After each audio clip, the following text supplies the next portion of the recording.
Olá a todos que acompanham o Jornal Movimento Online, começando mais uma entrevista da nossa série Movimento Saúde. Com o avanço mundial do coronavírus, a Covid-19, e a pandemia oficialmente declarada em todo o mundo, a população e os profissionais, principalmente os da área de saúde, tiveram que alterar drasticamente as suas rotinas em função da gravidade do vírus e da sua rápida contaminação. O nosso convidado da vez para falar um pouco sobre esse assunto é o médico neurologista o Dr. José Antônio Fiorotti Júnior, que vai falar um pouco para a gente como que está a rotina da área desde o início da pandemia, dessa quarentena que estamos vivendo já há quase 4 meses. Como que a área médica, tanto da medicina quanto da neurologia, que é a área principal do doutor, tem lidado com toda essa situação. Para começar um pouco, doutor, queria que você falasse para a gente um pouco da sua trajetória dentro da medicina e também dentro da área da neurologia. Ok, boa noite a todos. Eu fiz minha graduação na Universidade Federal do Espírito Santo, formei em 2001, fui fazer residência em neurologia na Escola Paulista de Medicina em São Paulo. Lá também fiz minha pós-graduação e meu mestrado, fiquei até 2007. Voltei para Vitória. Desde 2007 eu trabalho em vários locais aqui em Vitória, sou professor de neurologia da Unescan, coordeno o serviço de neurologia do Meridional, coordeno a unidade de AVC do Hospital Estadual Central e também sou funcionário da Secretaria Estadual de Saúde. Então, é mais ou menos essa aí minha trajetória, que começou em 96 na Faculdade de Medicina. Estamos completando agora 24 anos já envolvido com a medicina. Doutor, então, como eu falei, nós estamos nessa pandemia, essa quarentena já há mais de 3 meses, já fazer 4 meses já agora em julho, e muitas mudanças já ocorreram nesse tempo, principalmente na área da saúde e na área médica. Então, eu queria saber quais são as principais mudanças que já aconteceram nesse tempo, você com a sua experiência pessoal como médico neurologista, quais as principais mudanças que já aconteceram na área da neurologia? Eu acho que eu posso falar um pouco das 4 áreas que eu atuo, né? Então, vamos começar assim, pelo menos, primeiro como uma função de professor, né? Então, a pandemia alterou a minha rotina, porque nos últimos 4 meses eu passei a dar aulas online, por web meeting, aplicar provas por web meeting, e oficialmente ainda não sei quando a gente vai retornar a ter aulas presenciais na faculdade, existe uma previsão talvez para setembro. Então, essa foi a primeira mudança, eu acho, na rotina de um médico que também é professor. A segunda mudança na rotina de um médico que também é funcionário da Secretaria Estadual de Saúde, que é a minha função na Secretaria Estadual de Saúde, que é uma função relacionada com medicamentos de alto custo. Eu também passei a fazer ela no esquema de home office. Hoje eu consigo fazer 100% da função pelo computador. Também não sei quando a gente vai voltar a fazer isso presencialmente, e se precisa ser presencialmente, porque eu consigo fazer tudo pelo computador. Tem coisas que eu acredito que realmente não vão voltar a ser como eram antes. Agora, nas outras 2 atividades que eu tenho, né, a função de médico de consultório privado e médico de hospital, as mudanças foram bem significativas também. No consultório, pelo menos nos primeiros 2 meses, houve uma mudança abrupta, né, com redução do número de consultas, caiu aí 80%, e agora, nos últimos 30 dias, os pacientes, felizmente, estão voltando, principalmente os pacientes mais graves, que não podem ficar tanto tempo sem fazer consulta, porque tem epilepsia, tem AVC, tem Parkinson, Alzheimer. Então, gradualmente, está voltando a rotina do consultório. Agora, dentro do hospital, que eu acho que é onde tem mais contato mesmo com a questão do Covid-19 e do coronavírus. Então, eu trabalho dentro de 2 hospitais, basicamente. Um é um hospital privado, o outro é um hospital público. As realidades são bem diferentes. No hospital privado, o que a gente percebeu foi um esvaziamento completo das internações eletivas, das cirurgias eletivas, já há 3 meses praticamente. As pessoas estão muito receosas a ir para o hospital, com medo de pegar a doença. Talvez agora, a partir de junho, isso começou a mudar. Eu tenho percebido que nesses últimos 30 dias do mês de junho, as pessoas voltaram, principalmente aquelas que precisam muito, a fazer seus exames, suas consultas. E o hospital estava bastante cheio de pacientes com Covid, seja nas enfermarias, casos mais leves, e também nas UTIs. Eu diria que talvez nas enfermarias uns 50% dos leitos foram para a Covid e nas UTIs pelo menos uns 70%, eu imagino. Então, isso mudou bastante dentro desse hospital privado que eu trabalho. O volume de pacientes neurológicos caiu uns 70%, 60%, somente em abril e maio. Tá? Agora, uma outra realidade completamente diferente é num hospital público que eu trabalho, que eu coordeno a unidade de AVC, que é um hospital que trabalha atendendo SUS, 100% SUS, em parceria com o SAMU 192. Lá houve um aumento de 100% no número dos casos de AVC que a gente atende. Porque a Secretaria de Saúde precisou fazer um remanejamento dos hospitais públicos para atender o Covid. Então, outros 2 hospitais públicos da Grande Vitória, que também atendiam neurologia, AVC, deixaram de atender e concentrou tudo nesse hospital que eu trabalho. Então, a nossa demanda aumentou 120% no mês de abril, maio e junho. Bastante casos de AVC, hemorragia subaracnoide por aneurisma, tumores cerebrais e afins. Então, são 4 realidades bem diferentes. Eu, felizmente, não fiquei parado, não pude ficar dentro de casa, porque eu tive que trabalhar, eu tive que até aumentar minha demanda de trabalho para poder ajudar meus amigos que foram ficando doentes. Nesse hospital público que eu trabalho, nós somos em 14 neurologistas. 9 já tiveram Covid, incluindo eu. E, graças a Deus, todo mundo evoluiu bem, só um que precisou internar durante 2 dias. Então, todo mundo já voltou a trabalhar, porque quando um ficava doente, o outro tinha que substituir ele. E isso acabava aumentando o risco de pegar a infecção. E, realmente, nos meses de abril e maio, o vírus circulou bastante dentro da maioria dos hospitais. Agora, felizmente, o número de médicos afastados lá no hospital praticamente zerou, e de enfermeiros e técnicos caiu bastante mesmo, mais de 50%, que para a gente é uma notícia bem animadora. Eu acho que foram essas aí as principais mudanças na minha rotina. A gente pode perceber que são números consideráveis nessa comparação que o senhor fez entre o hospital público e o hospital privado. Os números realmente chegam até a impressionar. Porque, veja bem, as outras doenças, elas não pararam de acontecer por causa da Covid, né? Quem tem derrame continua tendo derrame, quem teve infarto do coração continua tendo. O que a gente notou foi que os pacientes estavam chegando muito atrasados ao hospital. Principalmente essas 2 doenças, o AVC, né, que é o derrame, e o infarto do miocárdio, a gente tem poucas horas para fazer o tratamento correto. E as pessoas ficaram com medo de ir para o hospital, e quando chegavam lá, chegavam muito grave. Só para você ter uma ideia, nesse hospital público que eu trabalho, nos meses de maio e junho, a nossa taxa de mortalidade aumentou, sim, 200%.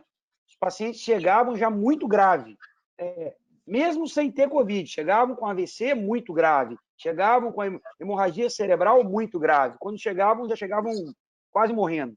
E você acha que esse aumento da mortalidade, doutor, se dá pelo fato da pessoa estar com medo de ir até o hospital, com medo de pegar o coronavírus e deixar para ir ao hospital só no último minuto, como última opção ali, tentando fazer alguma coisa em casa, com o medo justamente da Covid-19? Esse é um fenômeno que já está relatado em várias séries internacionais. Na minha área de especialidade, que é a parte de AVC, principalmente, várias publicações internacionais já mostram que, mesmo na Europa e nos Estados Unidos, o número de pacientes com AVC que procuraram um hospital caiu entre 40% a 60% nos principais centros de referência de AVC do mundo. O nosso centro foi uma exceção, porque a gente passou a receber a demanda de outros 2 hospitais. Então, na verdade, a gente tem um viés de seleção. A gente acabou vendo mais doente porque a nossa demanda aumentou por causa dos outros hospitais que deixaram de atender. Doutor, você acha que essa questão do ficar em casa, da gente ficar em casa preso nessa quarentena, essa pandemia, que é o certo a se fazer, né? A gente ficar em casa, não sair o mínimo possível, mas você acha que essa mudança drástica de rotina acaba agravando problemas maiores como a ansiedade, a depressão, e que isso pode acabar causando um problema neurológico como um AVC, como um infarto? Isso pode acabar uma coisa leva a outra, assim, vamos falar assim? A questão do fique em casa, ela acaba aumentando o risco do AVC e do infarto em 2 motivos, né? 2 maneiras. Uma, porque os pacientes deixaram de procurar o médico para fazer o tratamento preventivo. Alguns pacientes não podem se dar ao luxo de ficar 3 meses sem ajustar os medicamentos, sem fazer um exame físico, tá? O outro motivo foi que muitas pessoas ficaram muito sedentárias nesses últimos 3 meses, abandonaram completamente as atividades físicas e também já está bem relatado que muitas pessoas comeu demais e bebeu demais durante a quarentena. Então, muitas pessoas ficaram obesas e muitas pessoas beberam muita bebida alcoólica. Então, isso acaba aumentando a pressão arterial, principalmente, aumentando o diabetes, que são fatores de risco para AVC, derrame, infarto do miocárdio. A questão da ansiedade também, né? Você fica ansioso, sua pressão sobe. Por exemplo, uma pessoa que é tabagista, acredito que ela fumou muito mais nessa quarentena por ter que ficar presa dentro de casa. E a gente sabe que o cigarro aumenta o risco de AVC, aumenta o risco de infarto. Então, eu acho que agora que a gente já está aí há uns 3 para 4 meses, a gente precisa achar um certo equilíbrio de voltar a fazer as atividades físicas de alguma maneira, sem ter contato com tanta gente, usando máscara, higienizando as mãos, e voltar também a fazer as consultas eletivas com o médico, com o fisioterapeuta, com todos os profissionais de saúde, tomando os mesmos cuidados, usando máscara, usando álcool gel na mão, porque o coronavírus é perigoso, a Covid mata, mas as outras doenças também matam, e matam muito mais do que o Covid. Doutor, falando agora um pouco sobre os procedimentos, o senhor com a sua experiência pessoal durante essa pandemia do coronavírus, como está sendo essa questão dos procedimentos, dos protocolos de segurança, de higiene, o que mudou realmente na sua área, na área da neurologia, em questão dos procedimentos, em relação aos procedimentos médicos? Foi bem difícil para a gente se adaptar, principalmente no início do mês de março, porque, por exemplo, para a gente atender os pacientes com AVC, a gente tinha que colocar 2 luvas, gorro no cabelo, óculos, máscara, face shield e um avental. Você acabava gastando uns 5 minutos para se paramentar, para aí chegar para ver o paciente, você paramentado, o enfermeiro paramentado, a equipe do SAMU paramentada, dificultava um pouco a mobilidade para pegar os equipamentos que a gente precisa para examinar o paciente, fazer os procedimentos. Levou um certo tempo, uma curva de aprendizagem, mas depois, mais ou menos de uns 20, 30 dias, a gente foi se habituando a isso, né? E isso foi bastante utilizado, principalmente nos meses de abril, maio. À medida que os médicos se contaminaram com o Covid e ficaram curados, teoricamente, a chance que a gente acredita de pegar de novo é pequena, até onde a gente sabe, pelo menos durante 3 a 6 meses.